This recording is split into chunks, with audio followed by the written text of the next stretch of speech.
It is Monday, October 27th, and this is the afternoon shift. I'm Adam-llorens. I'm maxx-fuller, a.k.a. Let's get a little spooky with the Count maxx-fuller. Yep, Halloween week. Are you a big vampire guy? You're a vampire guy? Werewolf guy? What was that show when they were all shirtless? What was Twilight? that? Twilight. Yeah. No, I never watched You that. never watched? You weren't No. Team Edward or Team Jacob? No. Oh, man, no, I was firmly Team Jacob. Team Jacob. Absolutely. Wasn't one of them was American, one of them was like British, right? Yeah, in real life. In real life. Yeah, okay, in real right. life. Yeah, absolutely. Yeah. But yeah, I was Team Jacob all Was the way. that the American That one? was the werewolf. That was the Yeah. werewolf. He Okay, lost. got it. He lost. He ultimately lost. Got it. And got the it. book ended very strangely. I read all the books. You read the book. I and read you all the watched books. movies. Yeah, I was I got suspended for fighting. Long story. Okay. I got suspended for fighting. Wait, what? Like in ninth high grade? school? Yeah, Okay. ninth grade. This is Eastview. Eastview High School. Yeah. Shout out to Mr. Frost. He tackled me, our science teacher. It was a long-standing beef with this kid, but it happened to be after we played a game of like science Jeopardy. What was the kid's name? His name was Paul. I grew up with him.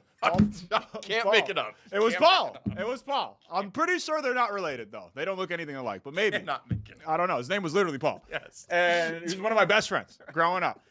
And then we started having beef, and then we fought each other. Yeah. It had nothing to do with biology Jeopardy, but Right. it happened to be in class after biology Jeopardy. So everybody thought we started throwing hands Okay. because of Jeopardy. Right. But it was obviously a lot deeper than that. Yes. So I got suspended. Yeah. Didn't have anything to do. I'm like, you know what? Let me read Twilight in hopes. Because, you know, you may not believe this, lovely viewer. I wasn't always so good with the ladies. It's hard to believe. You really have to suspend your disbelief, like strain your imagination, even think about that. But it's true. And so I was like, you know what? I need some help trying to talk to girls. Maybe reading Twilight will help. That'll help All the you. girls love Twilight. Yes. All the girls love books. Yes. Chicks like dudes who read books. Sure. Which I'm already an avid reader. Yes, you voracious, if you will. Very well read. yes. But I was just like, so I went to the library. Twilight's obviously like the most popular book in the world at the time. Yeah, it was. So I went into the hold section. This is not a crime. And if it is, the statute of limitations is up. Yeah. Went to the hold section. Some poor guy had this book on hold.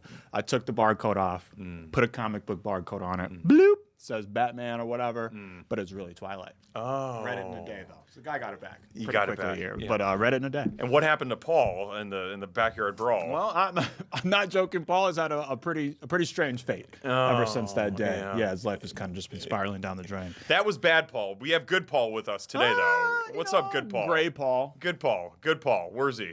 There he is. Hey! Oh, he's muted. He's muted. Oh, Paul, we can't hear you. Yes. Here we go. There we got you now, yes. Great What's up? Paul, huh? Great Paul, yes. I said great. I said great. Great Paul. Yeah, I'll take either. I am getting a little grey. There's a dusting of grey in here and a little dusting of grey in here. Yeah. You know, it's happening. Were you Team Edward or Team Jacob? You know what? I don't think I really ever truly understood what was going on. Like, I think I tried to watch the film. My dad tried to get me to watch Twilight. He loved it. He loved the romance of the whole thing. I was just completely lost. I was like, here these vampires. I thought when vampires stepped in the sun, they burst into flames. No, he just kind of shimmered, They like glisten. he had some sort of glitter body lotion on or something. I was Disco like, ball. I'm out. I like my vampires exploding in flames. I'm more kind of like a True Blood kind of vampire guy. Oh, okay. Team Edward wasn't, not for me.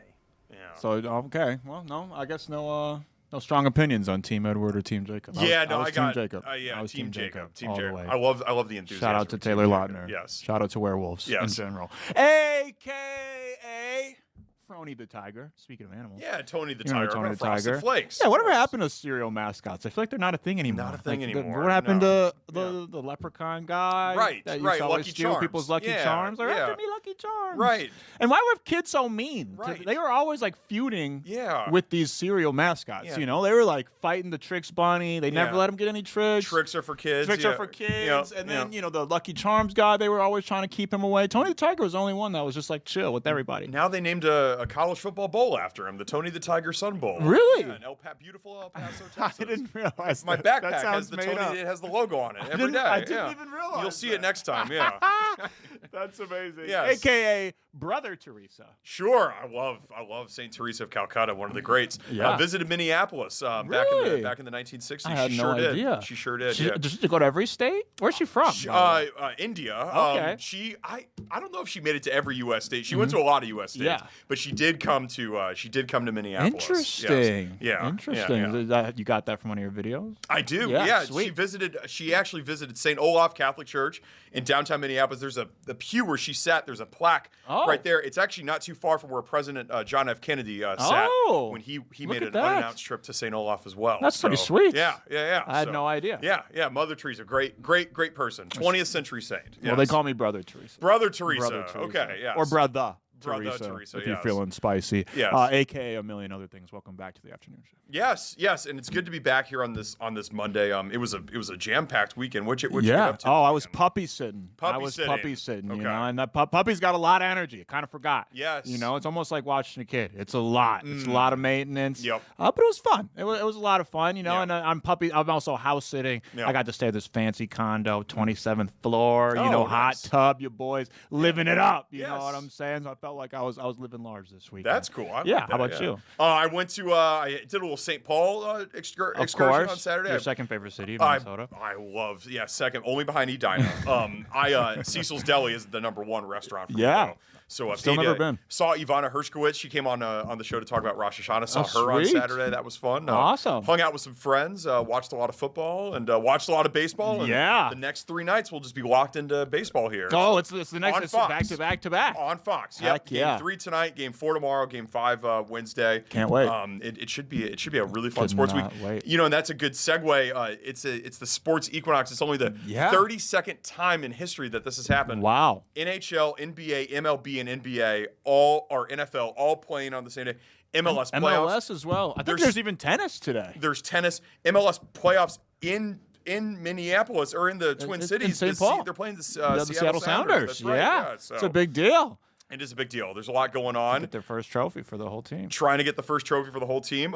Hopefully, some of these Minnesota teams that are in action today will show up. Unlike the Gophers on Saturday. Pretty much everybody. We love the Gophers. We do love the Gophers, Yes. but it was a miserable Minnesota Yes. sports week. And even when we won, Right. we ultimately lost, as we found out today. Right. That's a tease for later in the show. But we'll get through. We'll talk about all Yes. of it, all of the Minnesota sports, Yes. including the Vikings. I believe our very own Ahmad Hicks is coming to break down what a disaster of a game that was. He's right. That's right. He was at SoFi Stadium in Inglewood with the team and saw all of that travesty on Thursday night. So a lot to unpack there.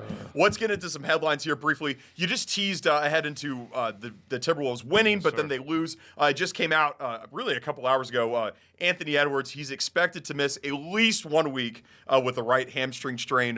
Your thoughts on this? I mean, the season's 3 games in. Yeah, it sucks. Yeah. You know, it sucks. It happened only, a handful of minutes into yesterday's game against the Pacers, the home opener. Obviously, it sucks for Anthony Edwards, sucks for the team. It's super unfortunate for all the fans. It's the home opener. You got so much hype. There's the new presentation, not just the way when they're calling out the names and stuff, doing the introductions, but the new stage lighting. I know a lot of people have been asking for it. My dog Mason Jobnick, he's watching right now. He's been asking for this for years. Now it's like more of a theatrical kind of lighting in the Target Center. It's dimmer on the outside, and it's all the focus is on the court. There's before and after pictures that you can look up on Twitter. It looks absolutely incredible, just the whole presentation of it. Yeah, and the players were raving about it. They're super excited about it, so that's awesome. But unfortunately, no Anthony Edwards for at least a week. We saw with Steph Curry, who had a similar injury. I think it was a grade 1 hamstring injury as well. Last year in the playoffs, that was a 7 to 10 day kind of deal. And that's quick healing, you know. So like it could be longer. I know I saw Shams earlier before the Timberwolves had 1 week. Shams. Is it Shams? I think it's one of the two. I think he goes by both. Yeah. He said 2 weeks. Yeah. So maybe it'll probably the happy medium is probably 1.5 weeks to expect Anthony Edwards back. So it's super unfortunate, but hey, we saw it last night. The Timberwolves can do it without him. We don't want that to be the case for an extended period of time. But when you got Julius Randle balling like he is, he'll pick up, and we got some other guys ready to pick up the slack. So it sucks though. Yeah, that theatrical lighting, they've been doing that at Madison Square Garden, the Staples, or the Crypto.com arena for years now. I did see the pictures. It does look awesome. It looks awesome. And maybe you'll be there tonight. Maybe. Late. We'll talk more about that. 8:30 tip, very late. Okay, and very quickly, just to follow up from a story we did last week, which is getting great engagement out there on YouTube and our social platforms. Hey. The Louvre Museum in Paris, the jewelry heist, they have apprehended 2 suspects. One was trying to leave Paris to try to board a plane for Algeria. Wow, So, that's crazy. He got that close, got that close, to getting away. I'm curious why, and I guess we will never know unless we actually ask the people themselves. Why do they wait so long? Nobody knows it's you right away, Yeah. so you could just dip out right Yeah. away. I don't get why they wait so long, but curiously, they have not gotten the jewels back. And some say they may never. They could be long gone forever now. Yeah. We have no idea where they ended up, but I got to imagine in 2025, there's a million different ways to catch criminals these days. So would Algeria be the place that you would escape to if? Probably not. Yeah. Probably not. Yeah. But I've never been. Maybe it's beautiful. Yeah. I don't know, but I don't think Algeria would be the place. I remember when Sweden, they kind of thought I was like I got into the country shadily when I was leaving the country. Yeah. And they were like, "How did you get here?" And I was like, "Do you really think that I'm like escaping from my perils in America here in Sweden, Stockholm, Sweden, where I stick out like a sore freaking thumb. Yeah. I might as well be Waldo. You know, like, so like it was. That's probably not where I would go. Yeah. But it's interesting. I'm curious where the other guys went. Yeah. Or if they're around or what's going to happen. I think it was definitely more than 2 people. Yeah, so for sure. We'll see. We'll see what ends up happening to this. This is it's not. I don't know if somber is the right word, but tomorrow is a kind of a dark day in the Twin Cities. Target, they're going to lay off at least 1,000 employees tomorrow. These are pretty massive layoffs that are happening. It's the latest move by incoming CEO Michael Fidelki, who's going to be taking the helm in February. We're going to be talking to a Minneapolis-based consulting firm HR president, Jenna Estlick. She'll be joining us in the studio next to talk about, if you are one of those 1,000, what do you do? What are your next steps? How should you approach it? For sure. There's layoffs happening, unfortunately, all around the country and all over different industries. And this has been something I know that you and we've both experienced personally. Absolutely. It ain't easy. No. And I would say for the first week, it's kind of, it's like, all right, some free I'm chilling. By week 2, you're like, all right, I need to do something. It's not good. And it just sucks because it's like a firing is one thing you could at least understand. You could go, okay, I did something wrong, or I wasn't living up to par. Right. But a layoff, it just feels so soulless, so heartless. It's kind of just like a middle finger as you're going out the door. Yeah. So it just it hurts, and I feel for all those people that are around the country, and especially all these people at Target as well. Totally. So we're going to be getting into all these Target layoffs coming up right after this. Don't go anywhere.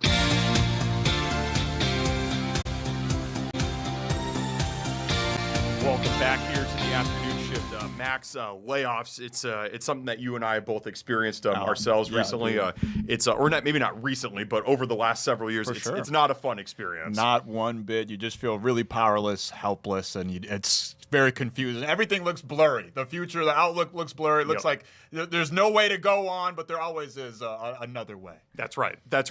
Tomorrow is going to be kind of a dark day in Minneapolis. About 1,000 Target employees are going to be laid off. Joining us now is Jenna Estlick. She is the president of Human Resources Solutions at the Minneapolis-based consulting firm Versique, and she'll tell us more about what to expect here. Jenna, thank you so much for joining us. We appreciate it. Absolutely. Thanks for having me. Thanks so much. Yeah, so listen, we have 1,000 employees that are scheduled to be laid off. What should employees do if they're one of the 1,000 tomorrow? Yeah. First is logistically, right? If you are informed that your position is being impacted by a layoff, is understanding your severance available to you. You'll receive a separation agreement, understanding your benefit options. You'll want to apply for unemployment. So those logistical things are the first things right out of the gate that you'll want to focus on. Second, I would say, is really taking that time to process, right? What you alluded to, it's a major life event, and it's a really hard thing. And so giving yourself that space to feel all the things, right? All the emotions from frustration, sadness, anxiety, all super normal, but giving your space to really just kind of sit in that and work through that. Next, I would say once you're ready, right, to start having some conversations and tapping into your network, is coming up with what is your story going to be. right? And so, for example, my position was impacted by the layoff at Target or whatever company due to restructuring, and I'm seeking career opportunities in X, Y, and Z. Just keeping it really clear and to the point. Coming up with your personal, or I should say refreshing your personal brand. So your LinkedIn presence, updating LinkedIn, updating your resume, reaching out to people within your network. So previous managers and colleagues, and explaining to them what you're going through, what's changed, perhaps asking if they could be references for you. And then I've said this before, but I can't underestimate really tapping into your network, right? And going back to the story that you've crafted and kind of sharing what's changed for you. And I find that, especially here locally, people are so willing to help out. Yeah. If you just tell them what it is that you need, you'll get support. So I think that's the thing, is being vulnerable and being able to put yourself out there and ask for help. Yeah. A couple other things I would mention. Tapping into other partners. So as part of severance, sometimes outplacement services or career coaches are available to impacted employees. So that might be something that could be something that, folks are eligible for, or that might be something that you invest in. The other thing would be leveraging a recruiting partner such as Verseek. Executive, professional, and interim recruiting is what Verseek does. We focus largely on HR, IT, finance and accounting, CEO, and board level positions. But recruiting partners have deep relationships, especially Verseek locally here. They have insights into the market, what companies are hiring, and can be a really great coach. Yeah. Would you put me down as a reference? Of course I would. Absolutely. I'd lie for you too. Yes. Absolutely. I'd be like, yep, I was his manager. He's the best person I've ever met. Yes. Like, of course that's not a lie. Right. That part's not a lie. Right. No, I appreciate it. And what did we say last week? We tell each other before every show, you're great. You're great. I'm proud of you. I'm proud of you. I'm proud of you. Yeah. I'm proud of you. You mentioned it. One of those kind of scary feelings is like updating your resume, especially if it's been a while, where you're like, oh my God, I don't even know how to make one of these things anymore. Like what would you recommend to people? Like what makes a resume stand out to you as someone that like hires people and recruits people? That's a great question. I think being able to make your skills and experiences transferable. So someone that's perhaps not within your industry, would they understand what it is that you're trying to say and what you've achieved, what experiences you're bringing? Not making it too lengthy, so keeping it fairly concise. ChatGPT is available, and it can be a great starting point. Max loves AI. Oh, yes. my God. Right. Don't even get me started. But there are really a lot of like tips and tricks out on LinkedIn. Again, different partners, recruiting partners can give you some insights as well. I know when I went through my experience, I didn't even know what severance was. That was a word that I had never heard before. I quickly learned what it was. Maybe there's people at home, though, that were in the same boat that I was in that don't know what severance is. Sure. What is a severance package? Yeah, so severance is typically something that you're eligible for, right, in the term of its pay due to the loss of your employment. So that's something that the employer is paying you as part of that career transition. And what that severance package looks like will vary from employer to employer. It's not just a TV show on Apple TV. It's not just a TV show. No, I know one thing that can be really scary for people is like losing insurance and possible like health benefits. Like how do you find out? Because I know I've heard like if you get laid off, you have until the end of the month, or like what is kind of usually the rule of thumb when it comes to insurance and like health benefits? Sure. So not a benefits expert, so let me first say that. But typically, if you're enrolled in benefits through your employer, like you said, your benefits would run through the end of the month. Some companies may extend benefit coverage. Otherwise, there is COBRA, right, to continue on with your benefit coverage through that your employer offered, but under COBRA. Okay. In your career, Jenna, have you ever had to lay somebody off before? I have. So tell us what that experience is like from the other side, because as an employee that's getting laid off, it could be a pretty traumatic experience. What's the other side? What's the other side? What are they going through? Maybe the Target equivalents of Jenna tomorrow. Yeah, it's a really, really tough day. Whether you're a leader or you are an HR partner, having to deliver that message to someone that is life-changing is really, really hard. So many times in my career, when I've had to deliver those difficult messages, the employees on the other side of the table are so kind and thoughtful, and they're like, "This must be a really hard day for you too." And you're going, "Wow, this is not even about me. This is about you." But I think that it's having empathy and really just kind of putting yourself in the other person's shoes and understanding that it is a really, really tough day.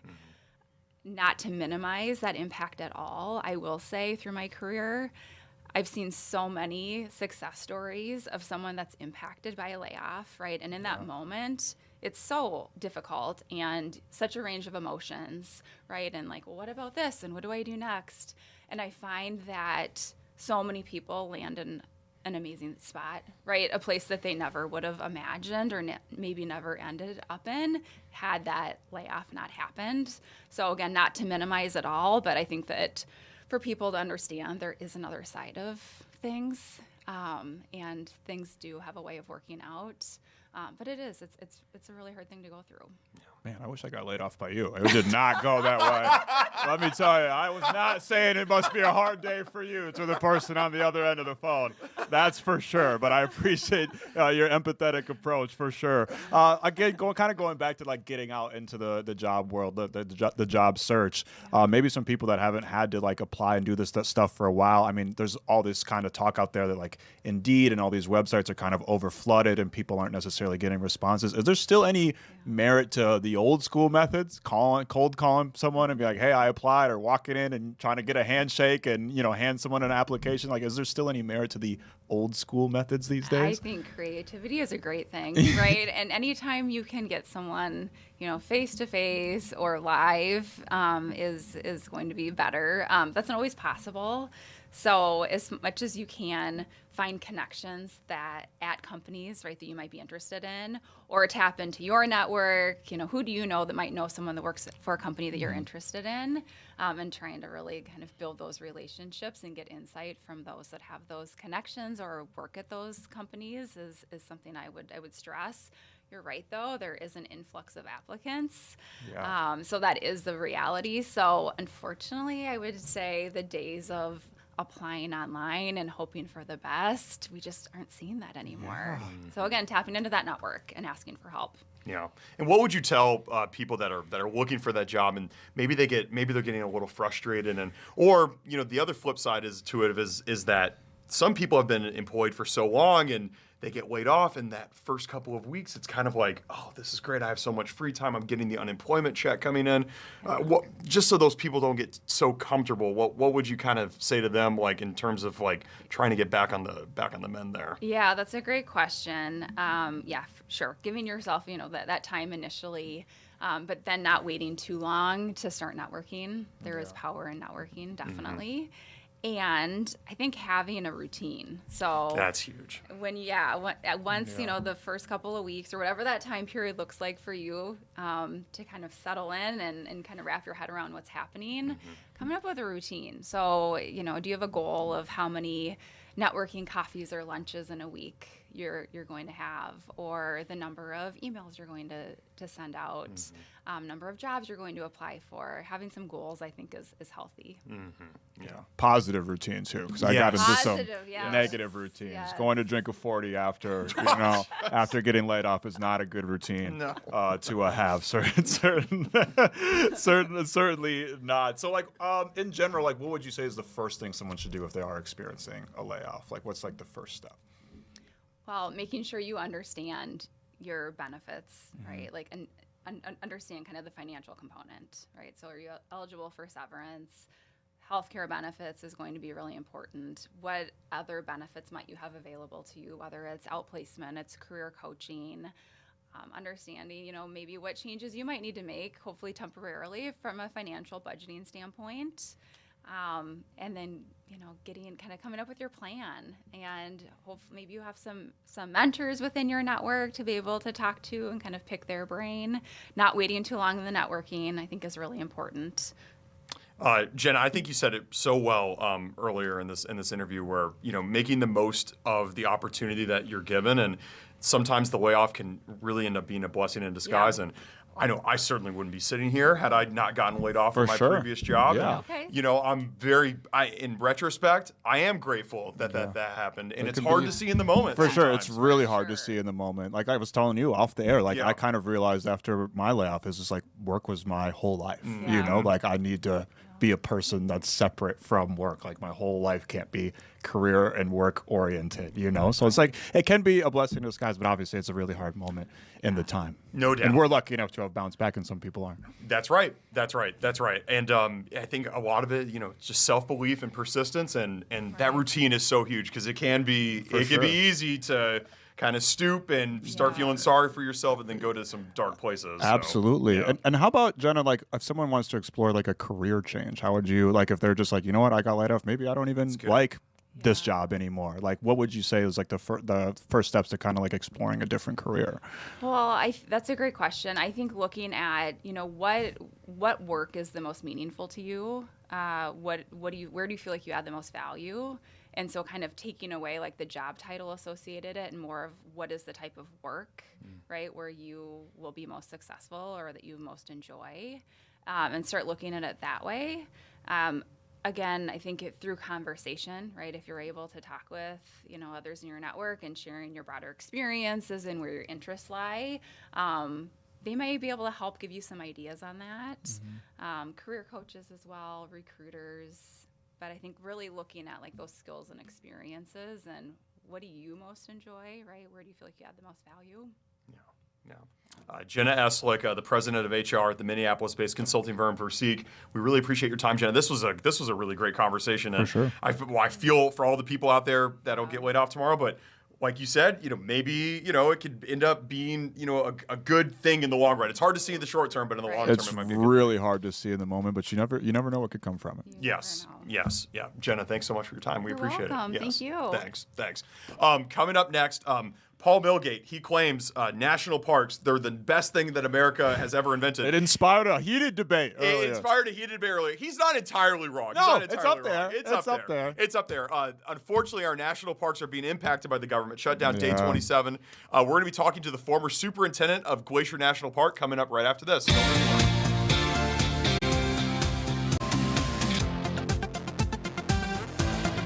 Welcome back to the afternoon shift. Max, national parks, the government shutdown.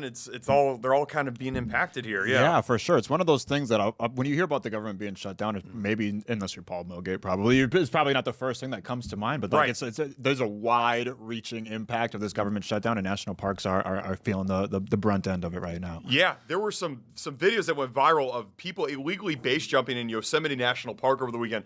Let's roll in that clip if we have it. This stuff is just wild about how people are able to access these parks like this. It's just like crazy. It's kind of just like unregulated free Here it for all is, right yeah. now. Let's see. My goodness. What? They're just. I mean, that's crazy. So it should be. It's worth noting that base jumping. This is Yosemite National Park here that we've got, and where they're jumping from is El Capitan, the really famous climbing wall that you may have seen in the documentary Dawn Wall. So lots of people go out there and go rock climbing up El Capitan, but base jumping is not allowed usually. And so the big question is like, what these people.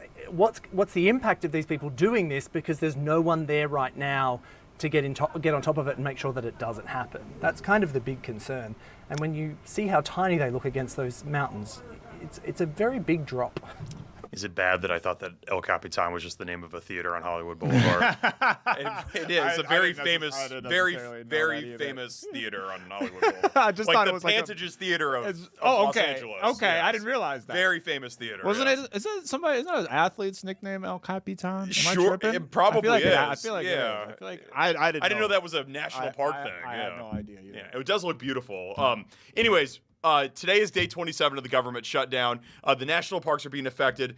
Here to talk to us more about how they're being impacted is Jeff Mao. He was the superintendent of Glacier National Park from 2013 to 2022. Jeff, welcome to the afternoon shift. How are you, sir? Good. Nice to be with you. It's good to be with you, too. Jeff, you were the superintendent at Glacier back during the government shutdown in December 2018 to January 2019. Can you bring us back to that time? What was it like being the superintendent of Glacier during the shutdown at that point? Well, Yeah, Glacier National Park, of course, has a lot of connections to Minnesota. I have a lot of connections to Minnesota, but there was a lot of attention as to what was going on. And keep in mind that shutdown in 2018 and 19 actually happened in December and January. So there wasn't a lot of activity going in the park. There's some skiing and snowshoeing going on, but certainly wasn't the height of visitation. And so it's a little different this time around, because we're still, even though the Going to the Sun Road, which everybody comes to drive, is the upper sections are closed due to snow. It's closed for the winter. There's still people visiting. The colors are spectacular this year. So there's a lot of interest here. And I hear that from the business community that, boy, this season is really sort of hanging on, even though there is a shutdown that's taking place. And we certainly learned in 2018 and 19 that the longer the shutdown goes on, the more issues you see, similar to what you just showed with base jumping. I saw some footage from Yosemite as well earlier today with just the sort of line of cars. It's constant coming in through the past the visitor gates, the entrance stations, but they're not stopping because there's nobody there to collect their fees or to give them the information they need to know about how to behave when you're in a national park. Yeah, it kind of just seems like a free-for-all right now. Sorry, go ahead. Well, I was just going to say, I think one of as we've seen visitation really take off in the national parks, we're seeing a lot of people enjoying the parks and people who've never been to parks. And so they don't necessarily know how our national park system is different than, say, your city park or being on Forest Service lands, and the issues with dogs, the issues with wildlife, visitor safety issues. Those are the things that people are missing when they're coming in the gates. And it sort of makes it easy for people who want to do things like base jumping or camping illegally or going up Half Dome without getting the proper permit. It makes it easier. Yeah, it's just been just absolute not enough chaos. staff to monitor it. Absolute chaos at these national parks, and just kind of seems like a free-for-all. Everybody's just kind of doing whatever they want to do without people there to kind of safeguard everything. And obviously, there's all different types of impacts all around the scale. But what is the environmental impact of this government shutdown? Because obviously, that's kind of top of the list, is keeping these national parks pristine. Yeah, absolutely. And I think the staff is key to that. National parks are not designed to operate with minimal staffing. I mean, they're high visitation areas. We have lots of visitor facilities that need to be maintained, water systems. It's as a superintendent, it almost feels like you're running a small city, really. And when the staff aren't there, I think it just, opens things up and to a lot of activities where people don't even think or recognize the impacts to the resources. So, garbage, there's a lot of people expect to see garbage cans and expect that somebody's going to empty it at the end of the day. That's not happening necessarily. The staffing is so thin that, garbage accumulates. We're seeing people with camping where they're not supposed to, having campfires where they're not supposed to. I've heard reports of dogs on trails, which usually are prohibited. There's just a number of resource impacts, but it's also visitor impacts as well. And not just visitors, but students. I mean, national parks are incredible places for education programs. And the National Park Service has really built up its education programs, inviting school kids to come in, learn about the parks, learn about the values of our national parks. Most of those programs are just not happening right now. And there'll be, I won't say a whole generation, but there's definitely a year's worth of kids, the longer this goes on, that is, or at least, a month's worth of kids anyway, that normally come to our parks, who are not going to have that opportunity. And, that's part of your birthright as an American citizen, is to understand and appreciate our national parks. Jeff, I've just got a quick question. Without the staff, national parks, especially something like Glacier or Yellowstone, where you've got really large, potentially dangerous animals, is it a scary place when you don't have the staff there? Because my experience when I've been to Glacier, or you come across a grizzly bear, a ranger isn't very far behind or very close by to kind of warn people, don't go any further, or stay the distance that you need to stay. Without those staff, surely it's a dangerous place to be, right? Yeah, well, yes. I mean, you're talking about the bear jams. We call them bear jams or wildlife jams when there's, wildlife next to the road and the cars all stack up and people get out of their cars. And I think we've all seen those YouTubes from Yellowstone about people getting way too close to wildlife. And what sometimes happens in that case is whether it be buffalo, whether it be elk, whether it be bears even, moose, that sometimes they don't appreciate being that close to people, and they'll take a charge at them, they'll take a run at them, and yeah, it can be danger. But I think the lack of staffing also is just that sort of visitor response, whether it's a car accident, whether it's somebody who's fallen on the trail. There's not adequate staff to respond to a lot of those emergencies, and so it puts a lot of pressure on outside search and rescue needs and things like that. Jeff, I want to go back to December 2018 when you had the shutdown and you were at Glacier. What happened to your employees during that 2-month stretch while they were furloughed? Did you kind of keep them warm and tell them what was going on? Did some of them leave and never come back permanently? Did you retain most of those employees? Like what were those interactions like? It was endurance. What we used to do is we had a Facebook page that wasn't part of the government system, or we'd use to sort of stay in touch.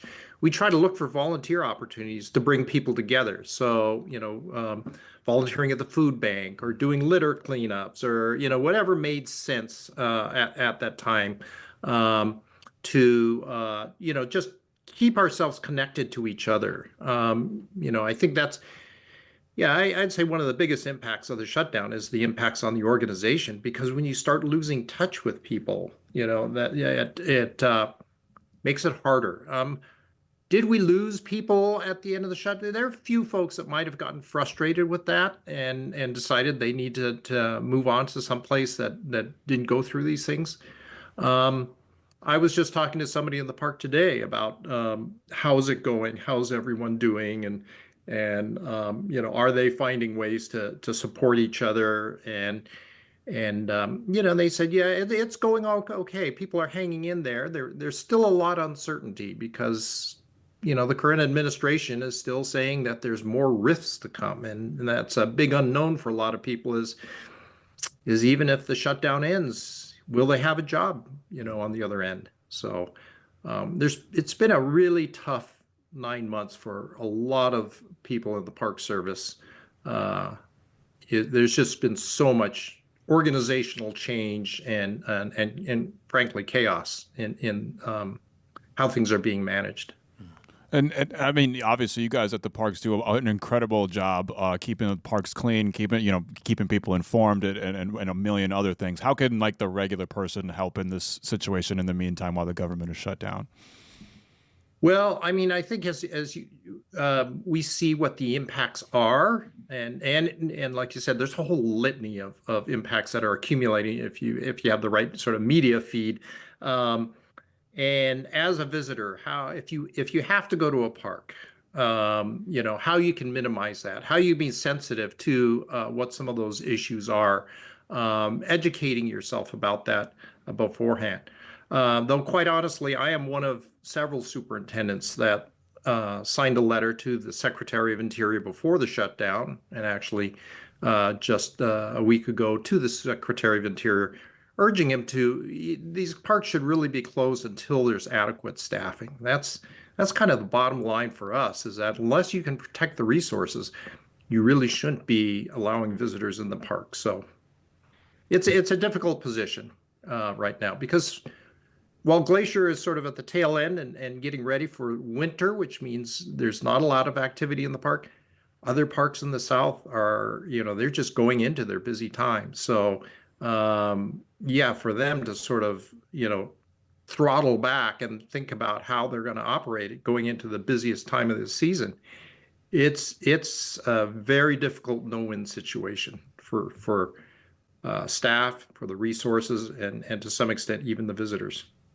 Jeff Mao, the former superintendent of Glacier National Park. Jeff, thanks so much for your time. We appreciate it. Yes. Great to be with you. Thanks. I'm trying to think of the national parks I've been to. I've been to Great Smoky Mountains down in Tennessee. Yeah. It's really beautiful. You're not a park guy, I don't Not feel a park like. guy, but I did enjoy the Great Smoky Mountains. Yeah. I've never heard of that. I'm Yeah. going to have to Google that. Yeah. It's probably beautiful. Yeah, man. Cades Cove. Yeah, right outside of Knoxville. Oh, yeah. okay. Yeah, so really Shout out to nice. all the national parks out there. The greatest invention in American history, according Yes. to Paul-Millgate. Yeah, what's your favorite national park? I don't know. Or any better off question, the what top. is your favorite American invention? Probably the Soldier Boy. The you know. Soulja Boy. I mean, that's got to be up there. The That's your Soulja number Boy? one American event of all mean, the think inventions. about The it. light bulb. The light bulb is there, all up of there. it. The The internet, red light. jazz the music, Jazz music. You Yeah. know, but I Yeah. think the Soldier Boy Yeah. is probably the most important out of all Right, those. right. Don't That- you think the Soldier Boy is kind of like Yeah. Football. Yeah, baseball, real football. baseball. baseball? No, No, I think the Soldier Boy is The firmly, Soulja Boy's taking firmly it. number one. Basketball, nope. Yeah, Yeah. no. I mean, you're making some good points. Yeah. You're making some good points. Yeah, But yeah. I mean, can it? Right. Like, people are still doing it Right. to this day. It's People are, true. like the alien. We're gonna beam that song up to the aliens. Yeah. Someday the aliens will be doing the Soldier Boy as well. That's right. It's forever. They do Immortal. the dance all around the world too. We just mentioned some sports there. We mentioned football, basketball. We didn't mention hockey. The Canadians got that one. Yeah, they do. But we will talk some Minnesota Wild coming up next. Yeah. Newsflash: they've lost 6 of their last 7. Oh my god. The Gophers, they lost only by 38. Oh. In Iowa this No big weekend. deal. Only by 38. Our friend Tony Liebert called it the second worst loss in Minnesota program history. Second worst. Second- oh, probably only- Bowling Green. Right? Bowling Green, Yeah, he listed Bowling that as Green. number 1. Bowling Yeah, Green was pretty bad. Yeah. The Timberwolves, they won, but then they lost. So and then we talked about the Vikings. We're going to talk more Vikings later in today's show Absolutely. too. So Wow, yes, can't wait for that. yeah, a little bit of a optimistic Minnesota sports roundup coming up next.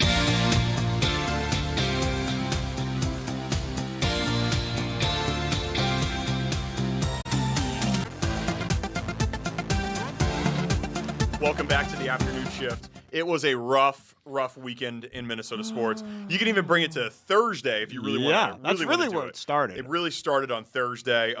The Vikings and the Timberwolves they had the double whammy in the City of Angels. They lost to the Chargers, and then the Lakers, and then the Gophers on Saturday. And It was just a uniquely miserable Minnesota sports weekend. Like you said, it started with the Vikings getting belts to butts from the LA Chargers. It was Wasn't bad. even close No, it for a wasn't. single second. No. Basically. They had the pick six that got called back. Yeah, and exactly.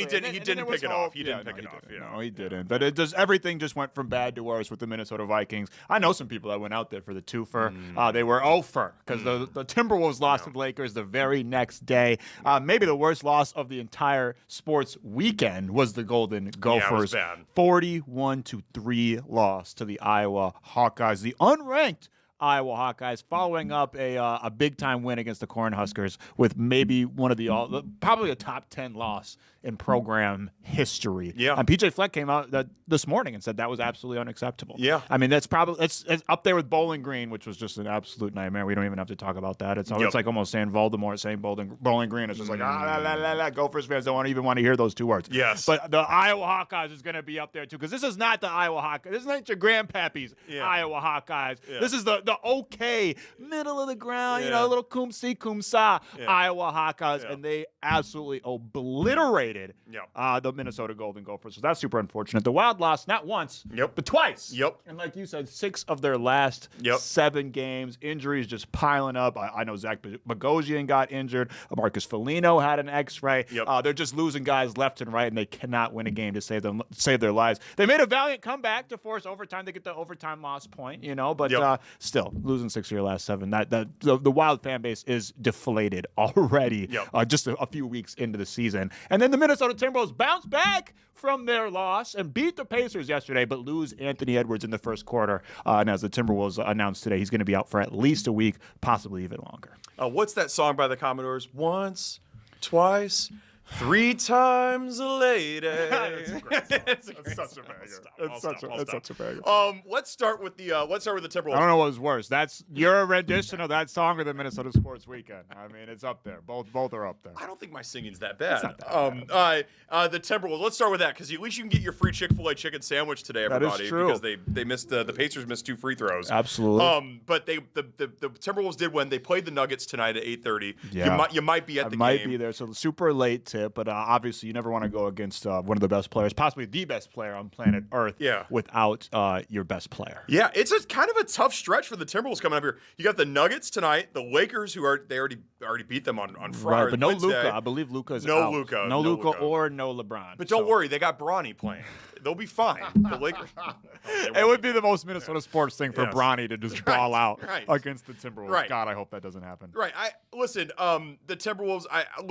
What are you making them out of the gate after 3 games? I mean, Anthony Edwards aside, are you liking what you're seeing after 3 games? I am. It's still. I mean, obviously there's some growing pains with Dante kind of stepping into that starting lineup. That point guard isn't his natural position, but I feel like he's kind of getting his feet underneath him. I think he had something like 17 yesterday. Julius Randle has been absolutely on fire over the last 3 games, averaging over 20 points. I mean, him and Anthony Edwards together is a top 10 scoring duo in the NBA. And obviously Julius Randle, he's going to have to pick up a lot of slack with no Ant in the lineup. I would anticipate maybe they go big and maybe Naz Reid steps into the starting lineup. That kind of is the one that makes the most sense for me coming off of the bench. And we all know how Naz Reid does well already coming off the bench, but he produces even more when he's a part of that starting lineup. So I expect them to be able to hold the fort down. You know, it's like they got the Lakers coming up. They got the Nuggets tonight, which is going to be tough. A retooled Nuggets that doesn't just have Nikola Jokic. They probably had the best offseason of any of the Western Conference contenders. They kind of filled almost all of the gaps that they need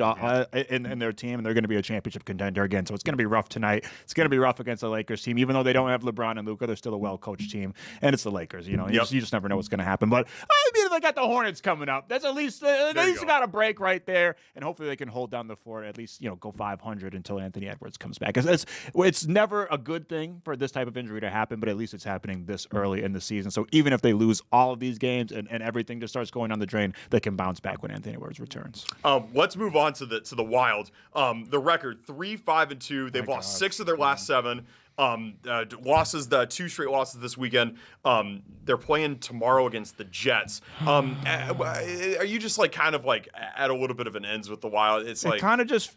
It feels like another season where it's just going to go the same way. I've seen this movie almost every single year that this movie has been out. It's like the Wild kind of they'll do bad. They'll have these long stretches where they're not doing so good, and then they'll have long stretches where they're hot, and then they end up at the end of the season a middling team. Maybe they sneak into the playoffs, get bounced in the first round like they've done for over a decade at this point, and then never bottom out. They never bottom out. They never are so bad that they hit rock bottom and they get that generational kind of player that can change everything. And obviously they have Kirill Kaprizov. They do have that generational player, highest paid player in NHL history, by the way. But they just can't score 5-on-5 right now. They've been great with the penalty kill, or not the penalty kill, I should say, on the power play. But they just can't score 5-on-5 right now. And that's never a recipe for success in the National Hockey League. And similar story to how it's gone over the last couple of years, as injuries just tend to mount and pile up. Obviously, we know hockey is a brutal sport in general, and the Wild just never get the luck of the draw when it comes to the health bug. So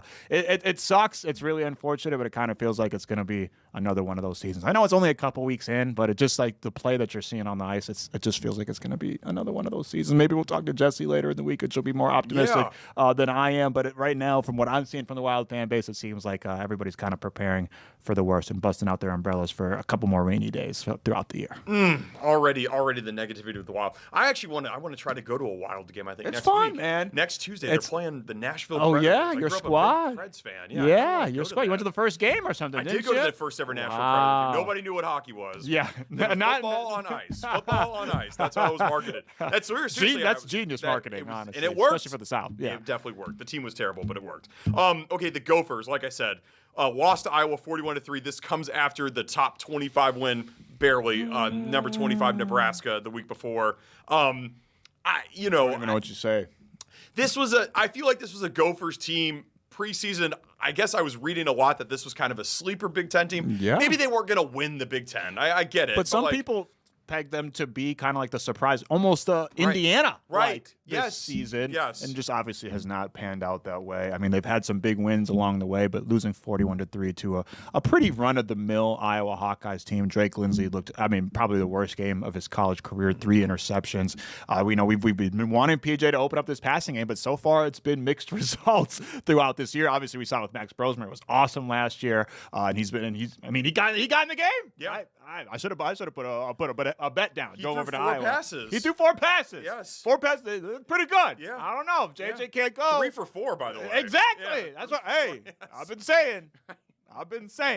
But maybe Max Brosmer, maybe he's got another year of eligibility back, and he can go back to the Gophers because they need some help in the passing game. It's just been up and down with more downs than ups. And this is, again, like you said, people that know way more about the Gophers, like our friend Tony Lieber said, this is one of the worst losses in program history, and it's just a terrible way to follow up a really big time win, a field storming win against the Cornhuskers, and then you come out completely flat against the Iowa Hawkeyes. It's just, again, kind of the Minnesota Gophers experience when it comes to football. We're going to be talking Vikings later in today's show around 4:20 with Ahmad Hicks, and so we'll save all the Gophers talk for them. But just, I guess you brought up Max Brosmer's name. Would you rather see him than J.J. McCarthy? I don't know about rather. I think you just got This would be a hot take. It'd be a super hot very hot take. take, There are some people out in the Vikings world, Vikings fandom, that believe that Max Brosmer is better than J.J. McCarthy. I don't think we've seen enough from either to ever really determine that. And again, you spent the draft capital, the high first-round draft capital on J.J. McCarthy.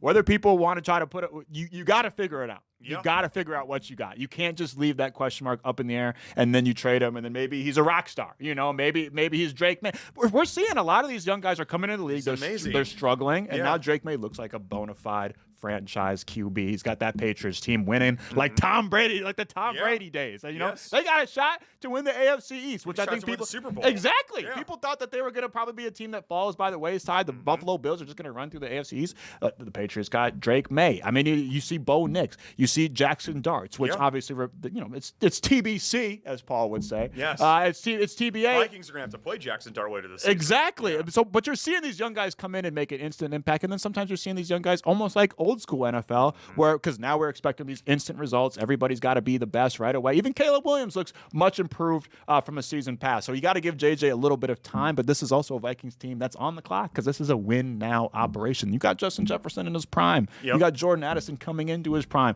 You got a loaded offense. I mean, offensive line struggles, regardless of that. And you got a defense that on paper, it could be one of the most talented defenses in the league. It's not playing out that way. Yes. It's been a rough go for B-Flow so far in 2025. But in general, this is a team that's built to win now. So you got to figure out something. If it's not JJ, you got to figure out what he's got or what he doesn't have, so you can move in the right direction. No doubt. We're going to be getting into more Vikings talk later. Like I said, around 4:20. Yeah, something else. Yeah, it's good. The Vikings are good for business. Coming up next, we're going to stick with the Vikings theme. Or you know what? Actually, before we get to that, I think you have a ghost story for us. I forgot about the ghost story. I do have a ghost story. Are we going to do the ghost story, Paul? What I was thinking we would do here, we're just letting everyone in on what's going to happen here. I don't know if you've seen this in your emails, but AWS, Amazon Workspace, is also having a little bit of a hiccup again today. Oh. And so some of the software that we use to clip out our segments that we play back closer to the news, our sort of more timely newsy segments, we're just unsure if that's being affected right now. So what I was thinking we would do is our next guest, Jamie, from Fangirl Clothing, she is in the building. So the thought would be, let's get Jamie in after the break, talk Fangirl Clothing.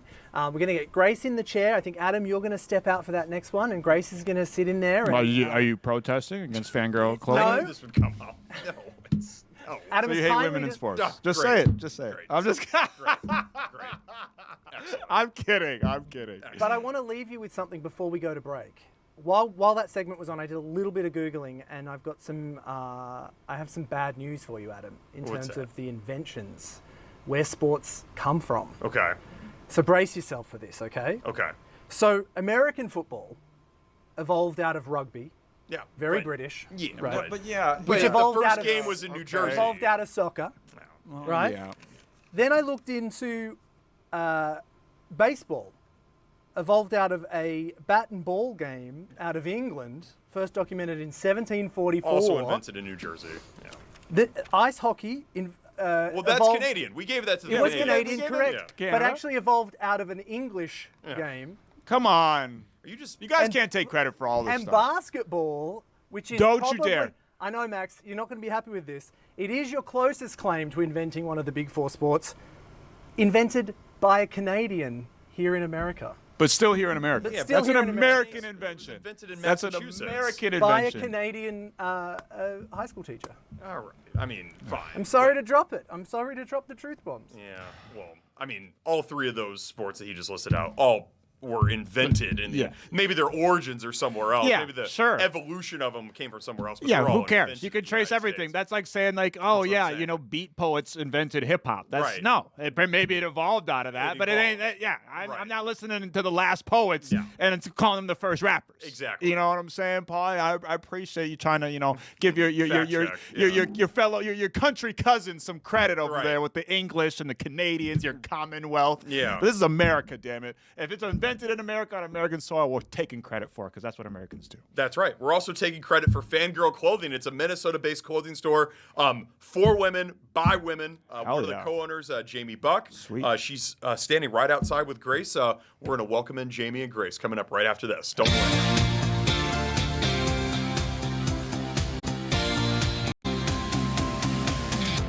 Welcome back to the afternoon shift. I got a new co-host in the seat. It's Grace Henry. What's good, Grace? Oh, I'm so happy to be here It's today. it's always a lucky occasion when we have you in the studio. What are you doing here today? I am here to talk about my favorite collection I've ever seen for the Vikings. Oh. And actually, I met her at the state fair. Her name's Okay. Jamie Fisher. She's awesome. She owns Fangirl Clothing. And actually, she's giving us, I think, insider info because this is today, this drop. We are the first people that are Exclusive. seeing Afternoon this shift clothing. exclusive. Yes. Breaking news here. Welcome to the show, Jamie. We appreciate you joining us. What is kind of like the origin story behind Fangirl Clothing? Yeah, Fangirl started a little over 7 years ago. Truly just saw a problem and wanted to fix it. So wanted to find some game day gear that women would actually love that was curated for them. I grew up a huge Minnesota sports fan and diehard Vikings fan, definitely. And so just started piecing together some t-shirts and sweatshirts to wear to games and started a small Etsy shop, and it just took off. So yeah, started about 7 years ago, eventually launched a website in 2018, and then have just been seeing a ton of growth since then in partnerships with the Timberwolves, the Minnesota Lynx, and now my favorite to date, the Minnesota Vikings. Wow. How do you even get started with something like that? I know you said you started with an Etsy and everything, but where do you even begin? Like, you had this idea. Do you start with like the idea of the clothing, or do you start with the products? Like, how do you even get started if you want to start a small business like this? Yeah, we honestly started with t-shirts from, let's say, like Target, and then you'd create a design, and I mean, it was truly homemade, like ironing decals onto a t-shirt. And then once we realized there was such a demand, we started to learn all the ins and outs of apparel. So learning where to source from, all about screen printing, embroidery, different decoration techniques, and then just kind of blending the two of them together. We really lean into that like comfortable, cozy, quality fit, and then also an understated design. So we want something that fits in your closet. You don't just have to wear on game day. You can wear it out to the supermarket, brunch with friends, just out and about in the city. And it's not like, oh, you're going to a game. And so it's just like great casual wear, but then is also great for game day at the same time. For sure. And this is high quality stuff, as you can see. This isn't bootleg merch. This isn't Temu where Vikings is spelled with a Z or something like that. This is official, an official collaboration. How do you go about getting that like official collaboration status? Yeah, especially with the Vikings, it's been years in the making. I mean, I always look at the NFL as one of the most like prestigious leagues. And so we really started in the NCAA. We started with the Minnesota Gophers, actually, just to dip our toes into licensing, learn all the rules, the requirements, the ins and the outs. And then have, been working with the team at the Vikings for the last couple of years to kind of finalize this and bring it to life. So this has been many years in the making. Wow, so it took you 2 years. So you've been talking to the Vikings for 2 years. Correct me if I'm wrong. But how do you even get started with that? Like, did you talk to them on designing the products, or was it all independent? Kind of give us the behind the scenes on that. Yeah, kind of just started with, hey, this is what we're doing. This is what we've done well with some of the other teams in Minnesota, and here's what we think we can bring to you. And so kind of started with a mood board and created different designs, brought some of our kind of like key garments to the table, shared samples.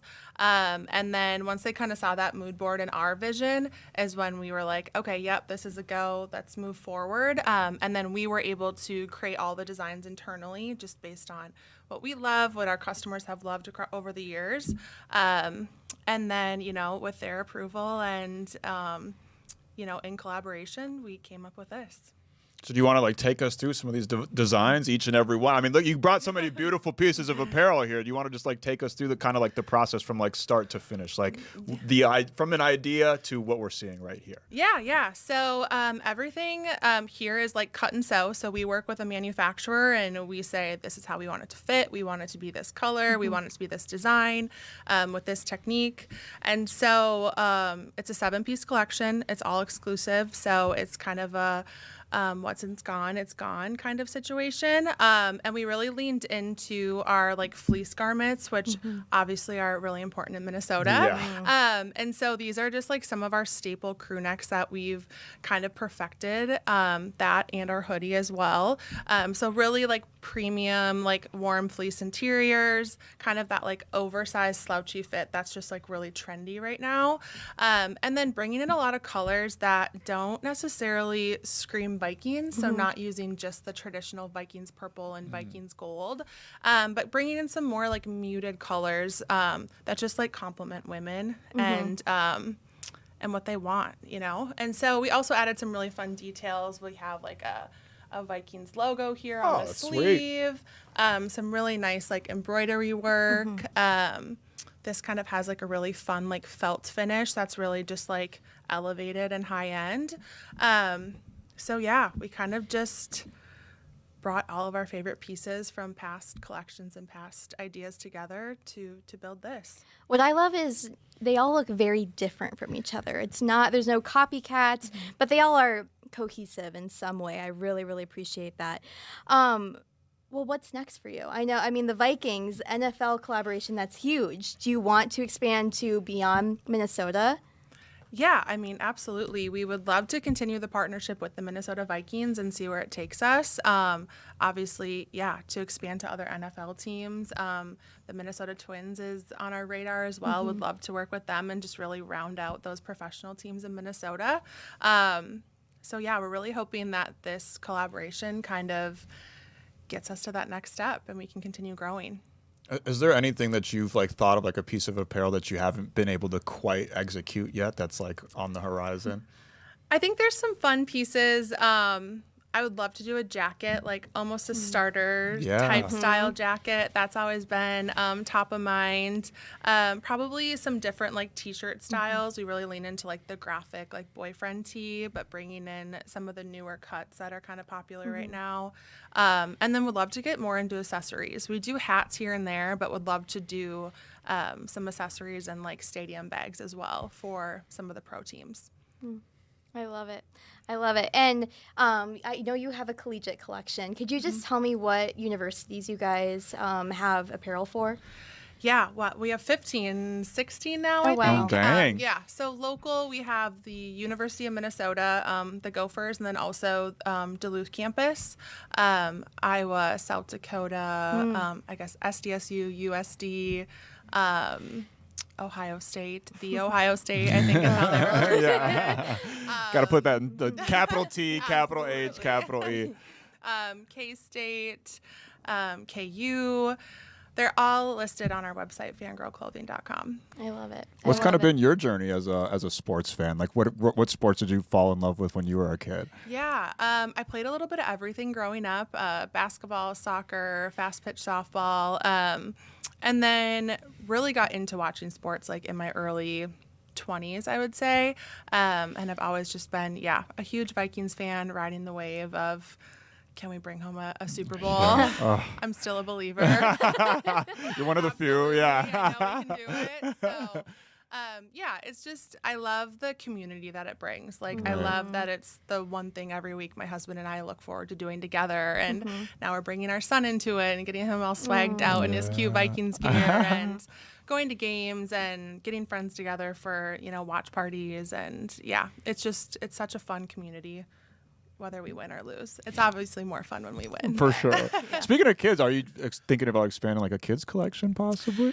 We would love to do that. Yeah. Some sort of fan baby, fan kid. Yeah. It's definitely there. I mean, I need to figure out how to make the cute, teeny tiny clothes and like how that works from a manufacturing standpoint. But yeah, it's been on the radar. People have been requesting like the mommy and me look. So kind of like a matching, matching item. So that would be awesome. I would order that for me and my daughter. Yeah, for sure. We just got matching pajamas over the weekend. I'm so excited to wear them.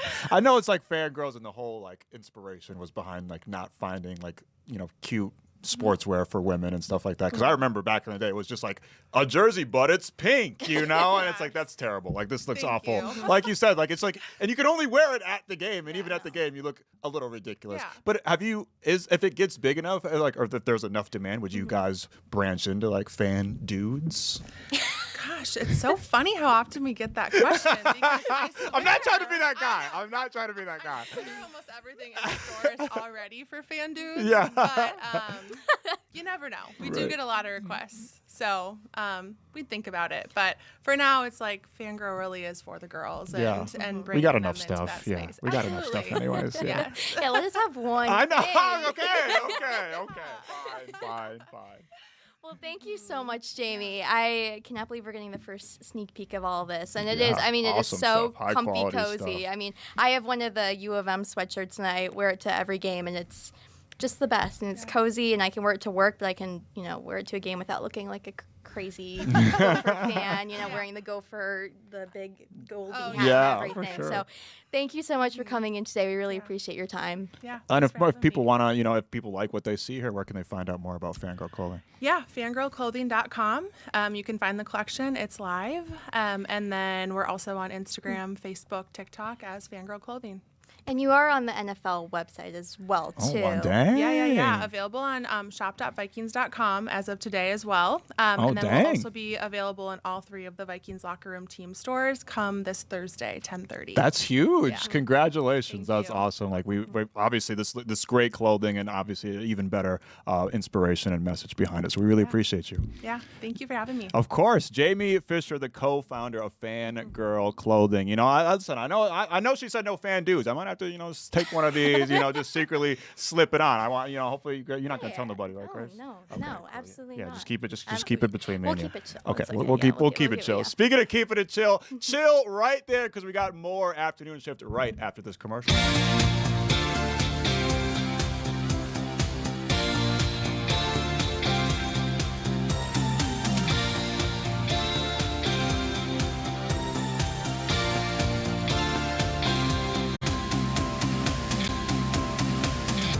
Welcome back to the afternoon shift. Max, we got a very special guest in the house. We do. Ahmad Hicks. He hasn't been with us for a minute. I think it's your only second year appearance on the afternoon shift. Second appearance. It's been a while for me. Yeah. Thanks for having me back. Welcome back to the afternoon shift. I know you were in beautiful Inglewood, California, with the Vikings on Thursday night. What was it like being there? What were some of the sights and sounds from the sidelines? Tough. A lot of words you can't say on TV, I bet. Yeah. It was really good before the game. Right. Vibes were high, very optimistic. That locker room after the game, not so much. A lot of downheads. A lot of guys not wanting to talk to media, rightfully so, after the performance that they had just put on. Justin Jefferson normally is a little bit more upbeat and he gets dressed rather, I won't say quickly, but he gets dressed in a reasonable time. This game, he was just moving in slow motion. You could tell that game, that loss, it really hit home for a lot of the guys. Yeah, because the Vikings don't usually just get dominated like that. Nah. Sometimes they lose, but they don't. We're not used to them getting absolutely dominated like that. And in a game like that, it's hard to pinpoint one specific thing. This is the reason that they lost. But if you had to pick just one thing, what would you say is the main reason that they got that belt to butt whooping on Thursday night? I like that. Trench play. Trench play starts with the offensive line, defensive line, and they sunk millions of dollars to those two categories, offensively and defensively, and you just haven't seen that return on investment right now. Javon Hargrave, Jonathan Allen, they were good that first game, but kind of have been a no-show the last couple of games. I mean, this team traded away Harrison Phillips because they expected so much from those two guys on the interior defensive line. So didn't see a lot from them. Dallas Turner didn't have a great game either, filling in for Andrew Van Ginkel, so they certainly miss his presence. And then offensively, I mean, Donovan Jackson, I won't have too much criticism for him. He's a rookie. You got to let him get some games under his belt. He was also injured for 3 games. But Ryan Kelly, guy they paid $18 million for 2 years. He's only played 1.5 games for them. Will Fries, he got 5 years, $88 million. He didn't look good. There was one time where he hit Carson Wentz before Wentz even had a chance to drop back and do anything. And then Darisaw, he's making a lot of money. Came out after the first quarter. Brian O'Neill making a lot of money. Didn't play this past game. So if I had to pinpoint an area, it's the offensive and defensive lines. You can't do anything successfully in the NFL if you can't run the ball and you can't stop the run. I feel like that's what all the smart Vikings people are talking about is the trenches. But, the national conversation about the Vikings always is going back to the quarterback position. Yeah, for sure. Max and I talked about it earlier. I'm curious to get what's your take of this whole J.J. McCarthy thing?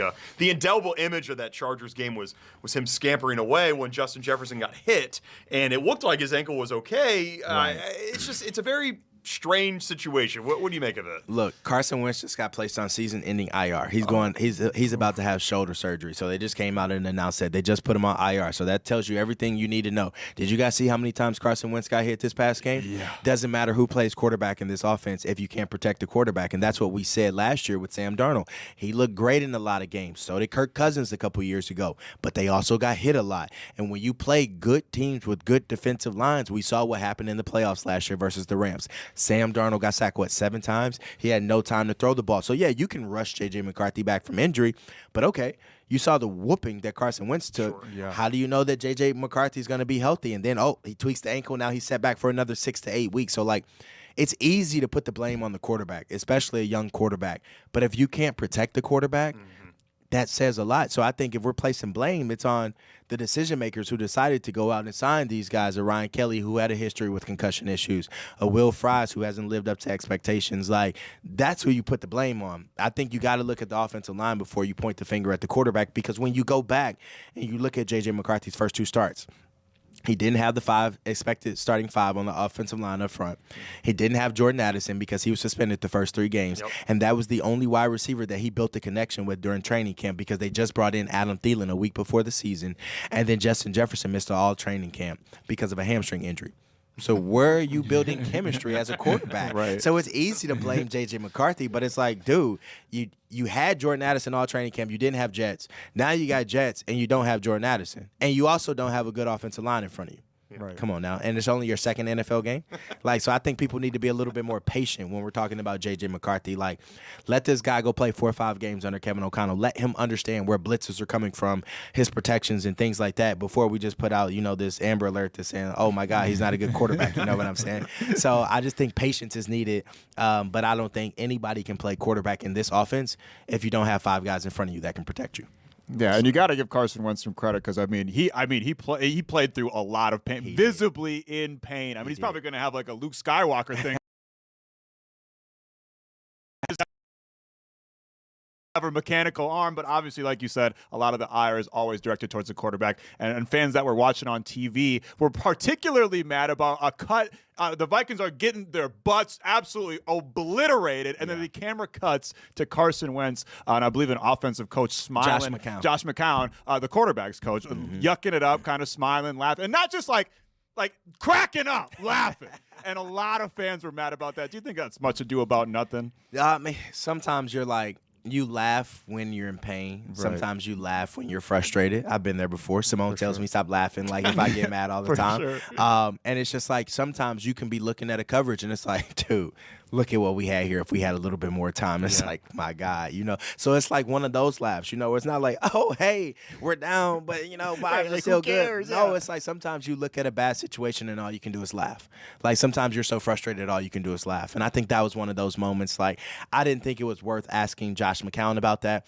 I didn't think it was worth blowing up social media about, like, because look, what if you looked at what they're looking at and you see a wide open wide receiver, but you see 4 out of 5 of your offensive linemen getting beat? Yeah. Of course we're going to laugh at that because it's like, oh my God, if I just had one more second, I'm getting a touchdown right here. So it's like they could have very well been looking at a play like that. So I think people were frustrated for sure, but it's like, a lot of the people frustrated don't really know what goes into playing football. Like, that's the ultimate team sport. Like, you need 10 other players to do their job in order for you to be successful.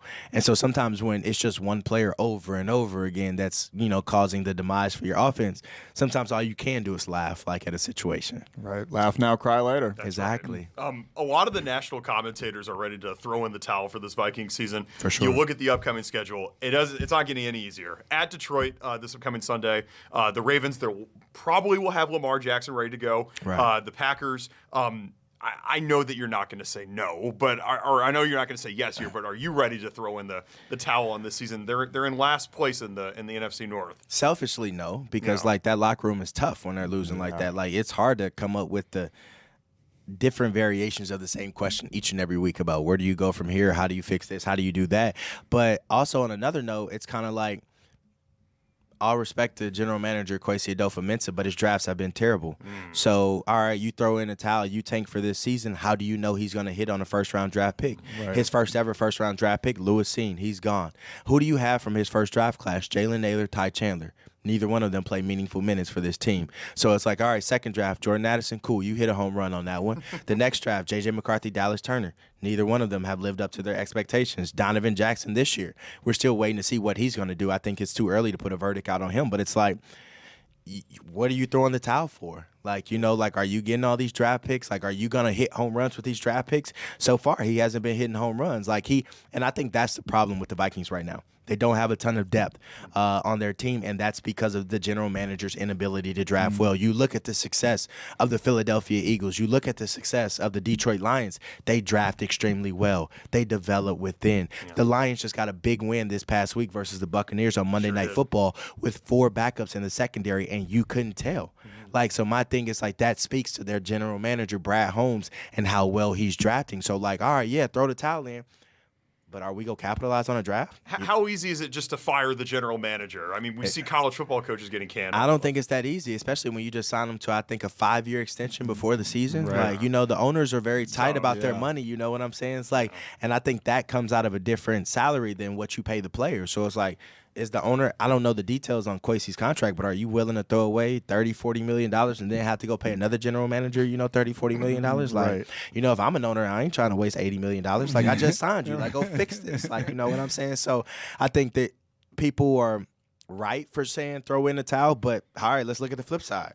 How do you know he's going to nail the draft pick? And you have so many holes to fill because you have all these guys, aging guys on multi-million-dollar contracts. You got a lot of holes to fill. So how do we know you're just going to solve all those holes or fix all those holes and fill them with the draft? You haven't proven you can do that before. So why should we believe you're going to do that this season? So throwing in a towel, it means nothing. Like, go compete. Like, go see what you have in J.J. McCarthy. Go try and get a playoff spot. And if you fall short of that, at least you have some confidence to move on to next year in the offseason. And you kind of can't throw in the towel because, like you said, you invested so much money into this team, a team that a lot of people from the outside looking in thought this was a team that's just a quarterback, some competent quarterback, not even superstar quarterback play, competent quarterback play away from possibly making it to the first Super Bowl in decades. And I think people thought the defense obviously was a kind of a question mark coming into the season, but I don't think people anticipated, and obviously there's been injuries and lots of stuff going on, but I don't think people anticipated the struggles that the offense has been having throughout this season. No. And I think a lot of people are pointing to Kevin O'Connell's play calling. People are kind of Kevin O'Connell's had this kind of honeymoon period this whole time being in Minnesota, and now he's finally for the first time getting questioned, and people are questioning his play calling. People are questioning the offseason additions and stuff like that, and a lot of people are upset about the lack of a balanced attack. You brought in Jordan Mason, you got Aaron Jones. I think a lot of people thought that was going to be more of a factor offensively. Do you think Carson Wentz, J.J. McCarthy, Max Brosman, whoever the hell it is, could benefit from a more balanced attack offensively? Yeah, for sure. But if you're getting 1 yard or your running back's getting hit in the backfield every time you run the ball, what do you expect them to do? Right. Like you can handle the ball off on first down, but if you get 1 yard, all right, now it's 2nd and long. You got to make it manageable to become, to convert and get a first down. So you got to throw the ball. And then if you don't have an offensive line to protect, you certainly don't have an offensive line to go run the ball. You know what I'm saying? So I do think there is some criticism there for Kevin O'Connell, rightfully so. I think this is the most criticism he's probably ever faced since he's been here in Minnesota. And I'm sure he's feeling the pressure right now because, like you said, it has been a honeymoon phase for him. And somebody made a good point the other day. They said, is he really a quarterback whisperer? Because the quarterbacks that he's inherited, Kirk Cousins, lengthy veteran, Sam Darnold, former, first-round pick, just needed some pieces around him to be successful. So it's kind of like, all right, we got to see what you can do with J.J. McCarthy. Like, you're the quarterback whisperer. Let's see what you do with this quarterback. You know what I'm saying? But I think he's known for those long, drawn-out plays, the double moves and stuff like that. When you have guys like Jordan Addison, Justin Jefferson, you want to get the ball downfield. You want to push it downfield. So, I can't sit here and knock him for that because when it's going good, it's going good. You know what I'm saying? Like when Sam Darnold threw that 97-yard touchdown to Justin Jefferson last year, backed up on the goal line against the 49ers, all was good. Right. But now that it's not working because the offensive line is so bad. So it's kind of like you just can't take away offensive coordinators' bread and butter. And I think their offense is predicated on deep over routes, big crossers, post routes, double moves, things like that. And you need more than 1 second to throw the ball. And whoever has played quarterback hasn't had a ton of time to throw the ball this year. I know you broke the news at the beginning of the segment. Carson Wentz out for the season with season-ending surgery there. Do the Vikings, do you go look for a veteran now? I mean, right now the quarterbacks are what, McCarthy and Brosmer? And Desmond Ridder. Desmond Ridder is there, of course, from the Falcons. Maybe do you tap back into the Falcons? Is Kirk Cousins going to call? I mean, he's starting this week, is he not? I think Michael Penix is up. He started this past week, and he did terrible. I think they got 3 points in that game or something like that. Like, he literally played awful. Yeah. So, no, you don't have any more draft picks to trade. You don't have any more capital to go out and go get another player. Like, you already wasted 2 draft picks going to go get Adam Thielen, who I think has less than 15 catches this season. It was known, they got to go get a wide receiver. They got to go do this. They got to bring Adam Thielen back. And he's just a third down specialist now. It's like, so you don't draft well, then you just gave up 2 draft picks to go get Adam Thielen. So it's like, what are we doing? Well, I would say a pick swap in a 4th rounder, but it's like you gave up a 4th rounder for Adam Thielen, who you're not even using. When you had Jalen Naylor on this team, you should have just trusted a Lucky Jackson or somebody else that you had on your team. So look, no, you got to figure it out internally. What they have now is what they're going to have. So you got to figure out what you got in J.J. McCarthy, and you got to cross your fingers that this offensive line protects him and keeps him healthy. If J.J. McCarthy gets hurt again and he doesn't do well, it's Maxx Brosmer's time. You know what I'm saying? Max has been calling for that. I'm just saying. It's good for me. I'm Maxx Brosmer. Maxx Brosmer, I get to keep that bit going. Yes. I got my fingers and toes crossed for J.J. McCarthy, though, because something's got to work out. The Vikings are 3-4. I think already fans are tampering their expectations for this season compared to what they were preseason. What do you think is a realistic expectation for this team for the rest of the season? Look, man, I made a bet with one of my friends at the barbershop that they would win 10 games this year. Now I'm sweating that bet. Right. I'm like, why did I bet on the Vikings? But I was sipping the Kool-Aid. Yeah. I'm thinking, they got these guys. They got all these guys offensively. When being around the team, like nobody, I said it on the show before. It's like J.J. McCarthy is like a white Gandhi or something. Nobody had a single negative word to say about J.J. McCarthy at all. It's hard not to drink that purple Kool-Aid. Yeah, man, it was tough. So. I don't know. I really don't know. Do I think 10 wins is possible? Nah, because that means they have to win 7 out of the next 10 games. I just don't think that's possible.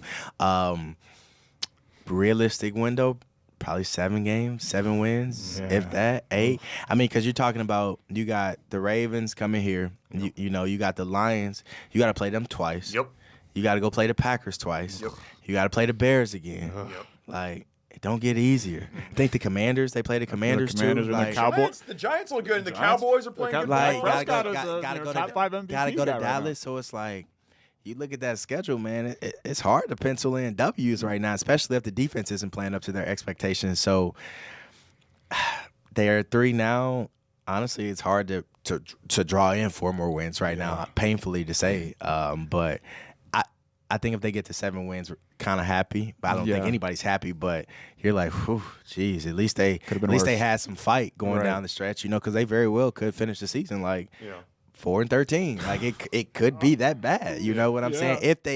if they continue to play the way they did. Now, a lot of guys were optimistic in the locker room after the game. They're like, oh, it's a college season now. It's 10 games left. Still a chance for us to go out there. You know, they're like, oh, Detroit thinks they're going to get a cakewalk, and then we're going to go in there. But it's like, y'all ain't beat Detroit in the last 5 meetings. So it's like, you know, like, I don't know, man. So it's like, so I would think 7 wins. Maybe I think is probably where I would put them. Who was our friend from the Vikings that had a double-double and some In-N-Out fries? He posted up. Oh, Ivan Pace Jr. Ivan Pace Jr. right after the game. Did you get some In-N-Out after the game? I didn't get it after the game, but I got it as soon as I landed in L.A. I did go get some In-N-Out. Absolutely. Yeah. You got to. Within the first 2 hours that we landed, I was at an In-N-Out. I didn't get a double-double, but I did get animal style on the fries and the burger. Absolutely. Yeah. And you don't play linebacker for the Minnesota Vikings. You can eat whatever the hell you want. Yeah. I mean, look, after a game, people don't realize, like, if your games, it was 5 o'clock their time, 5:15 West Coast time. These guys get to the stadium at like 2 o'clock. Your last meals are like 12:01. Your game ended at 8-9. Like, you're starving after the game. So, like, I get people are frustrated. Like, no one wants to see a player post after a game after they lose. But it's like, tough. Like, this is like a business, and sometimes you have bad days at the office, but you don't go home and wear your attitude at home all night long. You know what I'm saying? Like, you flip a switch. Like, when you get outside that locker room, it's like, I still have a life. And so, like, look, I understand. Like, it's one thing if, like, you lose by 40 and then you posting your touchdown and your celebration an hour after the game. It's like, well, dude, read the room. Wait till the next day. But it's like posting a burger, I really don't know if that's that big of a deal. I think that's just angry Vikings fans mad at everything. Right. So, yeah. But we're just pouring our anger in every direction at this point. Taking it out on everybody. Burgergate. I love it. Ahmad, just to promote some Fox programming, we got the World Series tonight. You going to be watching? Who are you rooting for in the World Series? The underdog. The underdog. The Dodgers, right? Because they had a worse record than the Blue Jays. Nah, the underdog, man. The underdog, man. When you talk about baseball, I think one of the things that kind of pains me when I watch baseball is you look at teams like the Yankees, you look at teams like the Dodgers, and it's like, all right, you get the best roster that money can buy, and then you got another team over here that's spending like a tenth of what they spend on that roster. Like, I feel like there needs to be some type of salary cap, like there is in football, like there is in basketball. Like, come on, Shohei Ohtani, you give him $700 million, but he's deferring how much of $670 million? Like, come on, he's making $2 million this year. Like, you know what I'm saying? Like, come on now, like that's. To be fair, the Blue Jays had the 5th highest payroll this year. I get it, but it's still not the Dodgers' payroll. No. Like, as you know, but that being said, I'm just a fan of good competitive baseball, good competitive sports. So I love when the Blue Jays went out there, because I was on record. I told Simone, I was like, nobody's beating the Dodgers. I was like, they have like Mookie Betts playing shortstop. Like, what are we talking about? Right. Like, this is like one of the best teams. But it was great to see the Blue Jays win and Vlad Guerrero Jr. and them just come out there and do what you want to see. Like, and I think that's what you love about sports. It's the beauty and like the underdogs and the people who you don't give a chance to win, and then they go out there. That's what makes, you know, sports exciting. That's what creates everlasting memories with you and your families and things like that. So I'm just rooting for good baseball. I don't want to see blowouts. I don't want to see 12-4 games. I don't want to see complete game shutouts and, you know, like all that stuff. Like, I'm trying to see competitive baseball. Get into the bullpen. Like, take it down to the 9th inning. You know what I'm saying? Like, create some drama. You know, I think that's best for all sports fans, because who wants to see blowouts in the World Series and the championships? I'll take one. I'm sure, man. It always makes you feel better as a fan. But I think I love the moments, like, where as a fan, you're sitting at home, your heart's pounding, your palms are sweaty, and you're feeling like the emotions the players are feeling. Very nerve-wracking. I think that's what makes a great sporting event, because then it's like at the end when you win, or the Dodgers win, you're like, whew, that was great. Let me go watch the highlights. I love the dramatics of it. And then when it's a blowout, it's like, all right, change the channel. What's up? You want to watch Netflix, babe? Like, all right, let's put something else on. That was me after that grand slam. You know, the other day, I was like, yeah, I'm done. I'm done with this. I'm done with this. Holla at me if you make a comeback. I'm out, bro. All right, I'm watching Love Is Blind. There you go. So I'm rooting for the Blue Jays though. Friday was tough. Ahmad, we appreciate all your perspectives here. Thank you so much.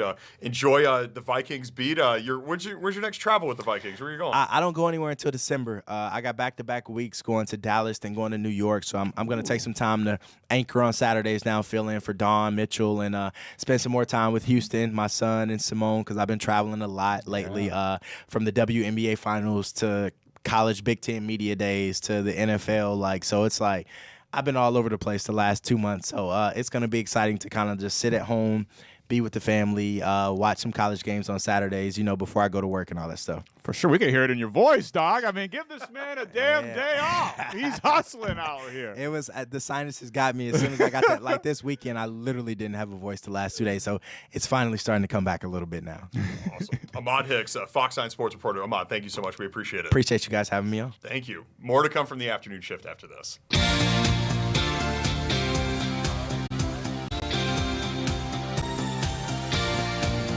Welcome back. We just had Ahmad Hicks in here. He kind of broke the news about Carson Wentz having some season-ending surgery and provide some more clarity on the Vikings quarterback situation. Absolutely. There's no quarterback controversy here. Not that there was, regardless of the surgery. But we saw, if you watched it on TV, you saw Carson Wentz was visibly in pain. Listen, regardless of how you feel about him, he went out there and he did not tap himself out. You could see that he was ailing. His arm was probably, it looked like it was going to fall off. I've never seen a player grimace like that in real time, quite like Carson Wentz was. So obviously he played through a lot, and clearly he needed season-ending surgery. So the quarterback controversy is over. It is JJ's team to take on into the future. And his gift is Aiden Hutchinson and the Detroit Lions defense. Yay! Merry Christmas. It'll maybe JJ will have a little bit of winning a national title at Michigan. Maybe going back to the Wolverine state will kind of help him out, getting back on his heels for the NFL. But It's not a gift going against the Lions, and the way the Vikings defense has been playing, the Lions offense is going to be a really tough test for them too. It's going to be really tough. You're throwing them into the fire. Yep. Hey, what do you got? We don't have an easy game. This ain't the Miami Dolphins. This ain't the Cleveland Browns. We don't have an easy game for you to ramp up in. You're thrown right to the fire against one of the best, not only in the NFC North, but in the NFC and in all of the NFL. Sure. And obviously the Lions look shaky out of the gate, but they're back to being Lion-esque. I'm sure they're one of the Super Bowl favorites. So we're going to see what JJ's got against some of the best of the best. And again, Carson Wentz out for the rest of the season. Props to him. They're shutting him down just like the government shut down. That's right. The government is shut down. It's a great segue. It's affecting national parks. We had the chance to talk to Jeff Mao, the superintendent of Glacier National Park from 2013 to 2022, to get his perspective. Let's listen into that interview again. In that clip, if we have it, this stuff is just wild about how people are able to access these parks like this. It's just like crazy. It's kind of just like unregulated free-for-all right now. Let's see. My goodness. What? They're just. That's crazy. It's worth noting that base jumping. This is Yosemite National Park here that we've got, and where they're jumping from is El Capitan, the really famous climbing wall that you may have seen in the documentary Dawn Wall. So lots of people go out there and go rock climbing up El Capitan, but base jumping is not allowed usually. And so the big question is like what these people. What's the impact of these people doing this, because there's no one there right now to get on top of it and make sure that it doesn't happen. That's kind of the big concern. And when you see how tiny they look against those mountains, it's a very big drop. Is it bad that I thought that El Capitan was just the name of a theater on Hollywood Boulevard? It is a very famous theater on Hollywood Boulevard. I just thought it was like the Pantages Theater of Los Los Angeles. Okay, yes. I didn't realize that. Very famous theater. Wasn't it? Isn't that an athlete's nickname, El Capitan? Sure, it probably is. I feel like I didn't know that was a national park thing. I had no idea either. Yeah, it does look beautiful. Anyways. Today is day 27 of the government shutdown. The national parks are being affected. Here to talk to us more about how they're being impacted is Jeff Mao. He was the superintendent of Glacier National Park from 2013 to 2022. Jeff, welcome to the afternoon shift. How are you, sir? Good. Nice to be with you. It's good to be with you, too. Jeff, you were the superintendent at Glacier back during the government shutdown in December 2018 to January 2019. Can you bring us back to that time? What was it like being the superintendent of Glacier during the shutdown at that point? Well, Glacier National Park, of course, has a lot of connections to Minnesota. I have a lot of connections to Minnesota, but there was a lot of attention as to what was going on. And keep in mind that shutdown in 2018 and 19 actually happened in December and January. So there wasn't a lot of activity going in the park. There's some skiing and snowshoeing going on, but certainly wasn't the height of visitation. And so it's a little different this time around, because we're still, even though the Going to the Sun Road, which everybody comes to drive, is the upper sections are closed due to snow. It's closed for the winter. there's still people visiting. The colors are spectacular this year. So there's a lot of interest here. And I hear that from the business community that, boy, this season is really sort of hanging on, even though there is a shutdown that's taking place. And we certainly learned in 2018 and 19 that the longer the shutdown goes on, the more issues you see, similar to what you just showed with base jumping. I saw some footage from Yosemite as well earlier today with just the sort of line of cars. It's constant coming in through the past the visitor gates, the entrance stations, but they're not stopping because there's nobody there to collect their fees or to give them the information they need to know about how to behave when you're in a national park. Yeah, it kind of just seems like a free-for-all right now. Sorry, go ahead. Well, I was just going to say, I think one of as we've seen visitation really take off in the national parks, we're seeing a lot of people enjoying the parks and people who've never been to parks. And so they don't necessarily know how our national park system is different than, say, your city park or being on Forest Service lands. And the issues with dogs, the issues with wildlife, visitor safety issues. Those are the things that people are missing when they're coming in the gates. And, it sort of makes it easy for people who want to do things like base jumping or camping illegally or, going up Half Dome without getting the proper permit. It makes it easier. Yeah, it's just been just absolute not enough chaos. staff to monitor it. Absolute chaos at these national parks, and just kind of seems like a free-for-all. Everybody's just kind of doing whatever they want to do without people there to kind of safeguard everything. And obviously, there's all different types of impacts all around the scale. But what is the environmental impact of this government shutdown? Because obviously, that's kind of top of the list, is keeping these national parks pristine. Yeah, absolutely. And I think the staff is key to that. National parks are not designed to operate with minimal staffing. I mean, they're high visitation areas. We have lots of visitor facilities that need to be maintained, water systems. It's as a superintendent, it almost feels like you're running a small city, really.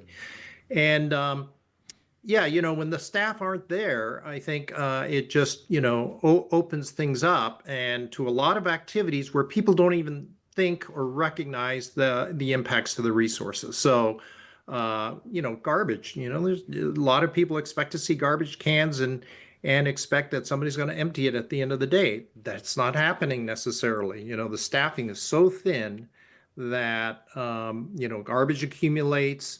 We're seeing people with camping where they're not supposed to, having campfires where they're not supposed to. I've heard reports of dogs on trails, which usually are prohibited. There's just a number of resource impacts, but it's also visitor impacts as well. And not just visitors, but students. I mean, national parks are incredible places for education programs. And the National Park Service has really built up its education programs, inviting school kids to come in, learn about the parks, learn about the values of our national parks. Most of those programs are just not happening right now. And there'll be, I won't say a whole generation, but there's definitely a year's worth of kids, the longer this goes on, that is, or at least, a month's worth of kids anyway, that normally come to our parks, who are not going to have that opportunity. And, that's part of your birthright as an American citizen, is to understand and appreciate our national parks. And Jeff, I've just got a quick question.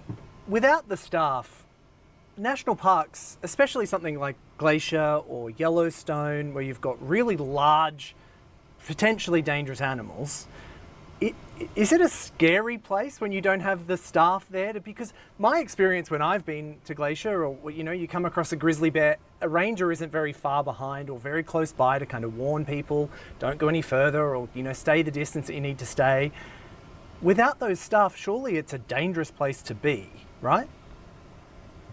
Yeah, well, yes. I mean, you're talking about the bear jams. We call them bear jams or wildlife jams, when there's, wildlife next to the road and the cars all stack up and people get out of their cars. And I think we've all seen those YouTubes from Yellowstone about people getting way too close to wildlife. And what sometimes happens in that case is whether it be buffalo, whether it be elk, whether it be bears, even moose, that sometimes they don't appreciate being that close to people, and they'll take a charge at them, they'll take a run at them, and yeah, it can be danger. But I think the lack of staffing also is just that sort of visitor response, whether it's a car accident, whether it's somebody who's fallen on the trail. There's not adequate staff to respond to a lot of those emergencies, and so it puts a lot of pressure on outside search and rescue needs and things like that. Jeff, I want to go back to December 2018 when you had the shutdown and you were at Glacier. What happened to your employees during that 2-month stretch while they were furloughed? Did you kind of keep them warm and tell them what was going on? Did some of them leave and never come back permanently? Did you retain most of those employees? Like what were those interactions like? It was endurance. What we used to do is we had a Facebook page that wasn't part of the government system, or that we'd use to sort of stay in touch. We try to look for volunteer opportunities to bring people together. So volunteering at the food bank, or doing litter cleanups, or whatever made sense at that time, to just keep ourselves connected to each other. I think that's. Yeah, I'd say one of the biggest impacts of the shutdown is the impacts on the organization, because when you start losing touch with people, it makes it harder. Did we lose people at the end of the shutdown? There are a few folks that might have gotten frustrated with that and decided they need to move on to some place that didn't go through these things. I was just talking to somebody in the park today about how's it going, how's everyone doing, and are they finding ways to support each other? And they said, yeah, it's going okay. People are hanging in there. There's still a lot of uncertainty because, the current administration is still saying that there's more rifts to come. And that's a big unknown for a lot of people is even if the shutdown ends, will they have a job, on the other end? So it's been a really tough 9 months for a lot of people in the Park Service.